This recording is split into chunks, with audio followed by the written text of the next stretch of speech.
Hi, everyone. I'll just ask it outright. Was Bilam successful? I know it seems like a crazy question to ask, for on the surface, it seems that he was widely unsuccessful. Even the king Balak, who hired him, chases him away. He tells Bilam, V'ata brach lecha mikomecha, now flee back to your place. Amarti kabeda chabedcha, I said I would honor you greatly. V'hinei menacha Hashem kavod, and take a look, God has prevented you from receiving any honor. Bilam's chased away without having achieved any of his goals. He had no fame, no glory, and no money. It sounds like he really struck out, wouldn't you agree? And yet Bilam gets so much prominence in our tefillos. We begin our tefillos with Bilam's blessing of Matovu o halacha Yaakov. Why would we do that if Bilam intended it to be a curse? We use another pasuk in the seminal tefillah of Rosh Hashanah as part of the Musaf Psukim of Malchios. Why do we give fame to a man and his utterances if he was cursed, and as was his intent for us as well? Moreover, Chazal, the rabbis of the Talmud, tell us that they actually wanted to make the Parsha of Bilam part of the daily Shema, and would have done so if not for the Tircha de Tzibura, the burden of its length on the people. Really? With prominence in the sacred Shema? Bilam? What's up with that? Perhaps we might come to an understanding if we looked at a different aspect of this whole story. You see, the goal of Balak in hiring Bilam in the first place seems a bit strange. He tells Bilam that he wants to hire the prophet for profit because he knows, ki adati, eis asher tivorech mivorach, v'asher ta'or you are, that whomever you bless is blessed, and whomever you curse will be cursed. Now, why does Balak hire Bilam to curse Bnei Yisrael? If Bilam is equally successful at bracha and klala, as he contends, then let Bilam just make Balak and his people stronger with a bracha. Wouldn't he have achieved the same result of superiority over the Jewish people? And why is that blessing part, mevorach, stated in the past tense, while the curse part, you are, is stated in the future one? Rav Mordechai Druk pointed out that if we look at Chazal carefully, we notice that Bilam actually misrepresented himself. You see, the truth is, Bilam didn't know how to give brachos. He only knew how to curse.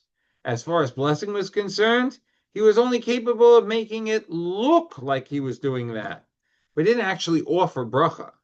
You see, Bilam identifies himself as a one-eyed man. And in the Zohar HaKadosh, it's pointed out that that one eye that he had was for evil. So when he looked at things, he used the working eye to see things for what they were through that lens. Terrible. And he was able to exploit it. And he was quite famous for it. In that regard, how different was he from the Malach who comes from our home with us on Friday nights and looks into see the house in disarray so that he can curse us that it should be that way next week? Even in our lives, we know people who live to see discontent and complain. Few things in life are clear-cut blessed or cursed, but how we choose to perceive it actually makes a difference. My dear friend Rabbi Journey Donath tells a great story to highlight this point. It's one he tells about an older Cherokee Indian who was imparting his wisdom about life to his grandson. A fire is going on inside of me, he told the boy. It's a terrible fight, and it's between two wolves. One is evil. He is anger, envy, sorrow, regret, greed, arrogance, self-pity, guilt, resentment, inferiority, lies, false pride, superiority, and ego. And the other, he continued, is good. He's joy, he's peace, he's love, he's hope, he's serenity, he's humility, he's kindness, he's empathy, he's generosity, truth, compassion, and faith. And that same fight between those same two wolves goes on inside of you, he told the young man. And it goes on inside every other person too. The grandson thoughtfully contemplated his grandfather's words and replied, Grandfather, which wolf will win? And the older Cherokee responded simply, the one that you choose to feed. Rabbi Dr. Norman Land told us that whether Bilam's words are taken as a curse or a blessing is up to us to determine. You see, Hashem gives us the ability to always look to extract bracha from klala, blessing from curse. In other words, even if Bilam had intended to use words as a curse, we have the ability to see it and see to it that Hashem takes those very words and extracts and proffers bracha from them. It's exactly the way that Hashem promised us he would look at things. We remind ourselves of it every week when we say V'yitein lecha on Motzei Shabbos. V'lo avo Hashem Elokecha lishmoa el bilam. V'yafoch Hashem Elokecha lecha es ha'klal levracha. Ki ahivecha Hashem Elokecha. Hashem didn't listen to Bilam, turning his curses into blessing because Hashem loves us. So was Bilam successful? Well, he never changed, but he forced us to. Because the ultimate lesson of Bilam is not whether he cursed or blessed, but how we choose to hear it.